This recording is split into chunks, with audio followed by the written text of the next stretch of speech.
I, 28 male, am really confused about the events of the last month. My ex-GF Julie, 29F, thinks that my current GF Mindy, 28F, is manipulative and sabotaged our 4-year relationship. I was in a loving relationship with Julie for the last 4 years. We met through some mutual friends. Julie and I were very compatible in terms of our love for outdoor activities and running. We have very similar lifestyles and supported each other well for the last 4 years. We have also been living together for the last 3 years. We even discussed getting married during the summer. Everything was great and I was planning to propose to her over the holidays. However, I started to see changes in behavior in Julie around September. She was acting distant and looked stressed. It was quite noticeable and I was worried. I trust her with all my heart and I could not imagine she would be cheating on me. However, she did spend more time by herself. Around the same time, Julie's friend Mindy messaged me privately and asked me if I could meet her secretly, as she wanted to tell me something about Julie. Mindy and Julie work together and I have known Mindy ever since I started dating Julie. I was surprised, but to be honest, I assumed the worst. I met her at a cafe after work. She asked me if things were going okay between Julie and me. She told me that Julie told her that she was planning to leave me soon. This was a total shock to me. I asked her if there was anyone else that Julie was interested in and she told me no. Julie confided in her that she was not sure about marrying me. She told me she just had to tell me this as she did not want me to be blindsided. I was devastated. I started putting more effort into making our relationship more exciting and planning more dates, etc. Mindy was also helping me through this time, and telling me more about what Julie told her. Eventually, before Thanksgiving, Julie told me that she loved me, but she wanted to take a break for a month to live alone. She said that she just wanted to live alone for a month to make sure she wanted to marry me. I was completely heartbroken. I asked her if she wanted to pursue someone else. She told me that was not the case, and I better not do anything stupid either. She loves me with all her heart, but she just wants to stay away from me to make sure that she is marrying me for love, and not because she is used to being with me. I did not understand that at all. I told her that if she is not sure after 4 years, if she wants to marry me, then maybe we should just break up. We had a big fight and broke up after a few days. As our lease was ending, we decided to part ways in December. She got a new apartment and I kept our old apartment and just took her name off the lease. After the breakup, I was feeling very lonely, as I was not used to being in the apartment alone. I didn't want to keep on being sad and hence invited a bunch of friends for a New Year's party. I also invited Mindy. We had a good time, and my friends were doing their best to cheer me up. Mindy also mingled with my friends and it was good. Mindy decided to stay back to help me clean up and we hooked up that night. I felt guilty, but Mindy did cheer me up. Since then, we have hung out almost daily at my place. I am still sad about Julie, but I won't lie that being with Mindy does make me feel happy. She is sweet and caring. Last Sunday, we woke up and someone was banging on the door. I went to open it and it was Julie. She looked furious and started yelling at me. She kept on accusing me of cheating on her. I told her I most certainly did not cheat on her, and she was the one who broke up with me. Mindy was also at my apartment. Julie was just angry at both of us. She started calling Mindy a manipulative bitch and told me that Mindy was the one who suggested to her that she should take some time away from me to understand her true feelings. I calmed her down and asked her to explain herself. She told me that ever since our marriage talk, she told Mindy about it and Mindy kept on asking Julie if she was sure about marrying me. Mindy suggested she take some time to herself to understand her true feelings and that I will understand and give her space. When I said no, Mindy convinced her that I was so controlling that I could not even give her 1 month to herself and convinced her to break up with me. Mindy told me that she did not say any such things, and these were all Julie's ideas and she was just there during these conversations. She did tell Julie that she told me about some of the things so that I get a chance to make things right with her over the last few months. That made Julie more angry and she started accusing me of emotionally cheating on her.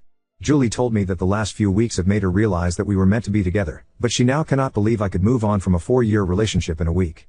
On one hand, I want to believe Julie, but she broke up with me for no fault of my own. Mindy was there for me when I was down, but now I also doubt her. She suddenly started talking to me out of the blue as we were never really close before, and immediately became my support after the breakup although Julie was her close friend. Am I the odd to emotionally cheat on Julie? Should I have told her about Mindy's texts? Should I have not moved on from her so quickly, even though Julie broke up with me? I was just hurting and Mindy was right there to support me. I need advice from someone with a clear mind on what the fuck is going on. Update 1. I posted last week regarding my girlfriend Julie accusing her friend and coworker Mindy, 28F, of sabotaging our relationship. Julie broke up with me in December after a 4-year relationship, and Mindy reached out to me when I was feeling down. However, when Julie realized Mindy was talking to me, she confronted both of us last Sunday morning and told me that Mindy manipulated her to break up with me. The worst part was I was not thinking straight after the breakup and ended up hooking up with Mindy after a New Year's party. After the incident, I asked Mindy that I needed some time and did not meet her. Since then I made the following post on Reddit and had 3,000 people call me an idiot. I am sorry for the long post, but I wanted to say that we were not idiots to not see what happened. You guys read an abridged version of events in 5 minutes, while we lived it for the last 7 months. I messaged Julie every day since then, to try and talk to her. She did not reply to my messages. I was not sure if she blocked me. Mindy was constantly trying to message me, asking if we could meet and talk about it. On Wednesday, one day after posting, I decided to message Mindy. I told her to tell me everything she said to Julie truthfully. I told her I would go and see if I found out that she was lying. Mindy wanted to meet me in person or talk to me on the phone, but I wanted everything in writing. She messaged me that Julie always said good things about me for all these years. When Julie told her about us talking about getting married in 2024, she was happy for both of us. However, Julie started telling her that she had cold feet and was not sure if she wanted to marry me because of issues she observed about her parents' marriage. One day Julie told her she wanted to take a break from me. She was not sure about her true feelings for me. That was the time Mindy told me about Julie's behavior, as she felt bad for me, as we were already telling our families about the engagement plans. After our fight, she said that Julie was extremely upset and told Mindy that she would never marry me. She said that the only reason Julie came back was when she heard that I was moving on, as she is jealous of us. She also said that I was a good guy, and hopefully, I see that what we have is something special. I just said okay and told her I needed time. I kept on messaging Julie once a day to at least talk to her once. It was heartbreaking to think that she may have blocked me, and may never talk to me again. On Friday afternoon, Julie finally replied. She said she wanted to meet me and told me she would come to our apartment on Saturday afternoon. I cleaned the place up and was just feeling deep guilt from inside before facing her. When she came in, she looked like a shell of herself and completely broken. I sat on our sofa, but she chose to sit away from me. We asked how we both were, but it was clear that none of us were doing well. I started apologizing, but she stopped me. She asked me to let her finish and not to interrupt her. She had brought her little notebook and had written down things she wanted to say to me. She told me that she truly loved me, but after we discussed getting married, she started feeling scared of the next big step. She thought those feelings were normal and would go away. So, she decided to not discuss her concerns with me.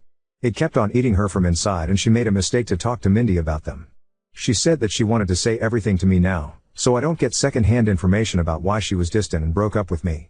She said that her parents had a very rocky marriage, though they were together until her mom passed away in 2021 during the pandemic. Her parents argued constantly, and she always thought her mom did not love her dad. However, her mom was extremely dependent on him for everything, and her dad knew it and hence, didn't treat her well. She never wanted to be like her mom after the marriage.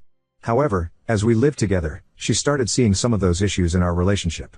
For example, when we met, Julie had a lot of credit card debt and was bad at managing her money. I helped her with that. Even though we have separate finances, I ended up managing all her finances, investments, etc. at her request, to the point that she did not know or understand where her money exactly was. She also said that we always enjoy making nice meals for dinner every day. However, whenever I work late, she completely loses any motivation to cook and ends up eating cheese and crackers like a toddler for dinner. She also complained that in the last 4 years of our relationship, I have never said no to her for buying anything. She feels that I coddle her, and she just got comfortable with all the luxuries and things I can provide for her. She talked about this with Mindy, and while Mindy initially just listened to her, she told her around September that one of her cousins also had the same issue. She decided to stay away from her fiancé for a month, and within a week, she realized how much she missed him and never had doubts again. When Julie asked for a break, all she wanted to do was to live with her best friend for a few weeks, to see if she was just too codependent on me. She knew I was planning to propose during our Christmas trip to my parents' house, and when I told her that she could not take a break, she just freaked out and broke up with me, as she did not want to be engaged without knowing for sure that we won't end up like her parents. After this, she asked me when I started meeting Mindy, and how many times we met. I opened my chat messages with Mindy and handed her the phone. I told her I met Mindy only once in September, where she told me that Julie wanted to break up with me because she was not happy with our relationship. I already had noticed Julie's distant behavior, and when I asked her, the only answer I got was, "I am fine, we are fine." Due to my insecurities, I tried to hold on to Julie and started coddling her more, planning more expensive dates, and trying to spend more time at home. When Julie asked me for a break and to stay away from me for a few weeks, I thought that was the final step before the breakup, and broke down and fought with her, which led to our breakup and her moving out. At this point, Julie's voice started cracking up. She asked me when Mindy contacted you after the breakup. I pointed her to the messages. Mindy initially just started sending me memes to cheer me up, and I just used to respond with thanks or a thumbs up. However, the messages started getting more frequent, and she offered to talk to me in case I needed help. She asked me what I was doing for Christmas and New Year's, and when I told her I was inviting a few friends, she told me that she does not have any plans for New Year's, and I invited her. Julie stopped me there. She told me she did not need to hear the details after that. She told me that when she moved out of our house after our fight, she thought she was just not ready to get married to me. She stayed with her friend for 2 weeks and then got her new apartment in January. She told me that she was miserable and missed me badly. It became more acute when she moved into the apartment alone, and could not stay there for even one night. Her best friend is currently staying with her in the new apartment. She realized she could not live without me within a week of living there. When she asked one of our mutual friends, on Saturday, about how I was doing, she told her about the party and told her Mindy was there. It did not make sense to her why Mindy would be at the party. She concluded that Mindy and I were having an affair during our relationship, and that was the reason Mindy must have tried to break us apart, by constantly telling her that she should not get married if she had doubts. When she saw Mindy in our apartment on Sunday, she completely broke down. However, when she learned that Mindy was also talking to me and telling me the opposite things, she realized how naive she was to throw everything away without properly talking to me first. As hurt as she is seeing me with Mindy, she also does not want to lose me. She kept on calling herself an idiot and apologizing for not telling her concerns to me sooner. I sat next to her and tried to hug her, but she moved away. She asked me if I was willing to still be together, and I told her I would give anything to get her back. She told me she was also willing to forget what happened, but she had a few conditions. Her first condition was that I cut contact with Mindy. I block her everywhere and never contact her again. If I see her standing in front of me, I act as if she is invisible. I was okay with that. Secondly, she has already signed up for individual therapy and is on the wait list. She wants us to do couples therapy so that we can talk about all the concerns we have and work through them. We also decided to hold off our engagement or marriage until we both can get into couples therapy. I was also okay with that too. Finally, she wanted me to forget the last month as a bad nightmare and never talk about it again. And if I ever make a "we were on a break" joke, she will punch me in the face. This was the first time. We both smiled. I asked her what she was going to do about Mindy as they worked together. She said the biggest punishment for Mindy is to know that she did not succeed in breaking us up. She wants Mindy to see how happy she is with me. She wants Mindy to be there when she flaunts her engagement ring in the office and gets jealous when we get married. We hugged and I felt so relieved that I had a chance to make things right for her. I asked her to stay and she agreed. The rest of the evening was nice. We ordered DoorDash and watched reruns of Top Chef while cuddling on our couch. In the morning, we discussed moving in back together. I want her to move back to our old apartment, but she wants a fresh start and asked me if I am willing to move into her new apartment.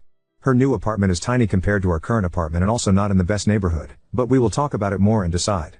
I also will have to deal with the issue of having two 12-month leases, and how to get out of one of them. Currently, Julie went to her apartment after lunch to get some of her stuff for the week and I am writing this post. I am just so lucky that I did not lose Julie despite my terrible actions during the last month. I just hope that I will be able to work things out and get married soon, and this whole incident is a small bump in our perfect relationship. I also don't know how to address the issue where she feels coddled by my behavior and feels like I'm making her codependent on me. It's just my personality and I need to work on that during couples therapy. However, any tips from you guys are welcome on how to make her feel less codependent. Update 2. I wrote a few posts 6 months ago regarding breaking up with my then fiancée Julie because she asked me for a break and then hooking up with her friend Mindy. It turned out that Mindy was the one who encouraged Julie to ask me for a break and also befriended me and told me about Julie's intentions in advance. They were the worst few weeks of my life, but Julie and I reconciled and got back together. A lot of you have been asking me for an update, and I feel this is a good time to give a final update. Update 3. After the incident, Julie told me that she wants to get back together and forget about the whole thing, but I could see that she was still hurt by my behavior. I tried to not love bomb her and give her space as that was the reason why we broke up in the first place. Julie had a mental breakdown, and had a panic attack, during the week after she saw Mindy with me in our apartment. She got an online therapist who she still sees once a week. We also looked for couples counseling and were able to see one almost a month after the incident. We decided to put our plans for marriage on hold until then. I could feel that Julie was making a lot of effort to act normally, but something was not right. I was optimistic about us but was hard to see her suffer because of my actions. During our first couples counseling session, we both opened up about our relationship and talked about the incident. Julie apologized to me for not communicating what was in her mind and how bad she felt for putting me through all the drama. She told me that she did not know how to process her thoughts and did not want to unload all her negative feelings on me and panicked in the moment. I also apologized to her about everything and at one point, we were in competition on who gets to take a bigger blame for what happened. There were a lot of tears, and I found the experience very healing. The counselor told us that she could see how much we love each other and should take baby steps towards talking to each other about what is in our mind. She gave us some exercises to do after going home and discuss certain things. By the time we left her office, I was so sure that I want to spend my life with Julie. I told her that and she also said that she cannot imagine a life without me. We decided to go ahead with our wedding plans. Mindy tried to contact me several times. She messaged me, but Julie blocked her on my phone and all socials. She also contacted Julie and sent some nasty messages to her.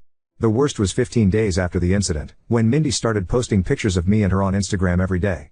Some of those photos were intimate, non-nude, and it caused a lot of pain to Julie. Julie reported her to HR and got a transfer, and promotion, to a different department after a month. The last I heard from Mindy was when she sent me a long email on my work email, but I deleted it without reading. The photos Mindy posted did cause a lot of drama, and we had to explain to our parents and friends about what happened during that time.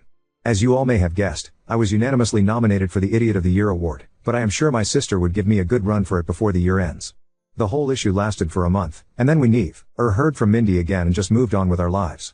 Julie has been talking to her therapist about her codependency issues and concerns. I think it's childhood trauma, and the therapist feels that it might have amplified after her mother's sudden death. I have been trying to help Julie slowly take interest in our finances, recommend Ramit Sethi podcast, but she is allergic to money talks and always changes the subject. I was able to break the lease that Julie signed by paying some penalty, and we stayed in our old apartment. However, Julie wanted to move out of it as soon as possible because of the bad memories. We purchased a single-family home few months ago in a nice suburb and moved there in May. I don't think that issue of codependency is resolved and probably may have increased after the incident, but I love her, will always be there for her when she needs me. On to the main update. Julie and I got married last Saturday in a nice intimate ceremony held at my father's country club. All our family and friends were present, and I could not have asked for a better evening. I wish I could share photos of Julie in her wedding dress because she looked stunning. We plan to leave for our honeymoon next week, and I could not have been happier about how things turned out. Hopefully, in 25 years, Julie and I would look back at this incident as a small blip in our perfect life. Now on to second story. Best friend drunk texted me she wants to ditch me, and now I'm facing a lonely 21st birthday without her or our group. I 20F, and my best friend 21F have been friends since high school. Now, we are a part of the same college friend group. Friday night, everyone was hanging out together like we typically do on the weekends. I had 1 drink, and my best friend had 3 to 4 drinks before we went back to her house. Everything was totally normal. I wasn't exactly planning to stay the night, but she pleaded with me and said we could get breakfast in the morning if I stayed. I obliged, and she told me she was going to sleep alone in her room so that she could call her long-distance boyfriend. So, after telling each other I love you, good night and giving hugs, I went to go sleep in the guest room. About 20 minutes later I received a text from her that read she's staying in the guest room so I don't want to shit talk her too loudly. I responded with a simple huh? And received another, longer text complaining about how she just can't figure out a respectful way to get rid of me. It was probably around 2:45 a.m. at this point, but I packed up all of my things and snuck out the back door. The next morning she sent me a voice memo apologizing and saying that she was drunk and meant to text her boyfriend, but I'm just not that fun anymore and we've grown apart. My heart is broken. It feels wrong to bring it up to anyone else in our group of friends, so I've spent the last few days grieving, and trying to remind myself that I'm only 20 and can still bounce back and find new friends. Unfortunately, my 21st birthday is in a few weeks and now, I fear I won't have anyone to spend it with. I guess, posting this and venting anonymously online to a bunch of strangers might help? I'm not sure, but while I wait for my emergency therapy appointment tomorrow, any advice is appreciated. Update 1. Hi everyone, I want to begin by thanking you all for the love and support on my first post. People have been asking me to update, I wasn't sure exactly how to do so, but hopefully this works. Last night, I went to my now ex-friend's house to pick up some items left during my rushed exit the other night. Ex-friend is visiting family out of state for Thanksgiving, so she wasn't present. However, one of her roommates, R, was there, and we ended up having a little chat about what happened. R and I are pretty close, so I felt comfortable showing her what happened. She was just as shocked and confused when reading through the messages, and assured me that I did nothing wrong. She also promised me that everyone else in our friend group loves me and wants me around regardless of what ex-friend may think. She told me that she's going to sit ex-bestie down when she gets home and call her out on her BS. I do feel pretty guilty about potentially turning the friend group away from ex-bestie, but I'm choosing to let her actions speak for themselves. I do still plan on taking a little step back from everyone else in the group, though. As much as I truly do love my other friends, I know that after this I won't feel safe enough to come around all the time, and truly be myself. I think it's going to take me some time before I can be around everyone without overanalyzing my every move. I'm a big overthinker / people pleaser, so I know that the next few interactions with everyone, I'll be laser focused on whether or not I'm being fun enough, which wouldn't be very fun for me lol. As for my birthday, I'll be spending it with family, as many of you suggested.